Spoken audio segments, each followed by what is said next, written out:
Olá, eu sou o Carlos, aluno do mestrado acadêmico em ensino da Unipampa, campus Bagé.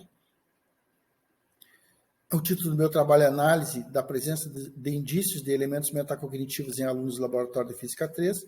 Eu sou orientado pelo professor Pedro Fernando Teixeira Donelles. Esse mundo informatizado, digitalizado, e globalizado, se tem bastante acesso, facilidade de acesso à informação. Então, todo esse ferramental aí nos permite interagir nos mais diferentes contextos sociais. Diante dessas demandas fluídicas, por aprendizagem, chegou ao contexto da universidade as chamadas novas diretrizes curriculares, são de 24 de abril de 2019.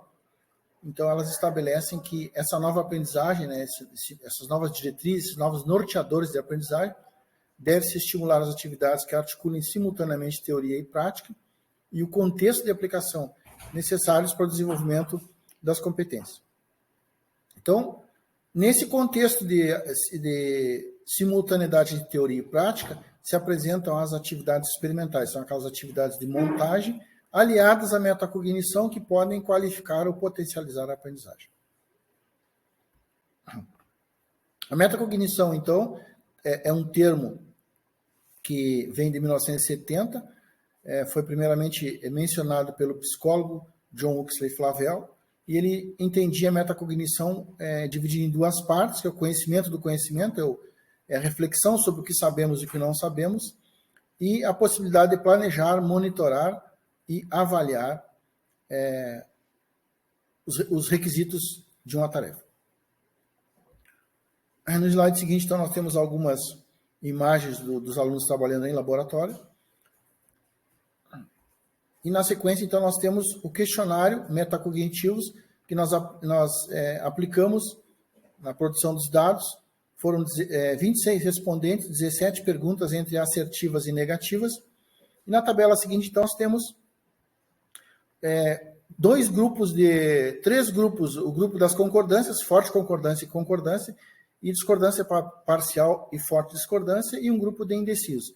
Percebemos, então, que das 442 respostas, 17 perguntas e 26 respondentes, 82%, aproximadamente, demonstraram aí uma forte tendência ao uso do pensamento metacognitivo.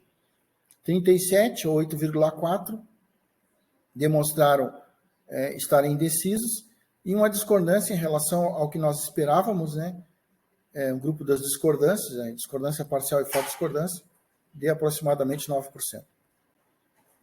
Então, aqui, fazendo um cruzamento entre o grupo das concordâncias e cada um dos elementos, pessoa, tarefa, estratégia, planejamento, monitoramento e avaliação, nós vemos que no grupo das concordâncias, a exceção da avaliação lá, todos os parâmetros ficaram acima de 80%.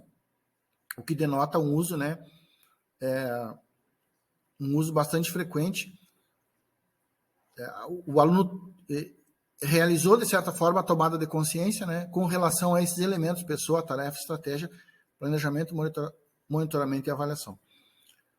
No grupo dos indecisos, aí ressalta o 11,5 aí no aspecto do monitoramento e avaliação. Lembrando que planejamento, monitoramento e avaliação fazem parte daqueles aspectos relacionadas às habilidades metacognitivas, as atividades, aquela vertente de autorregulação e executiva da metacognição. E no grupo das discordâncias parciais e forte discordância, nós temos o elemento pessoa aí, se destacando com 13,5%. Então, nas considerações finais, podemos dizer que a análise dos dados evidencia o uso do elemento do pensamento metacognitivo acima de 80% no processo de aprendizagem.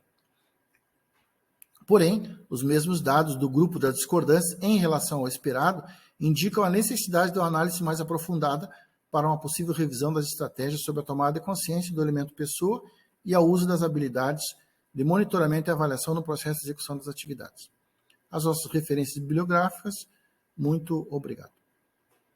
Finaliza.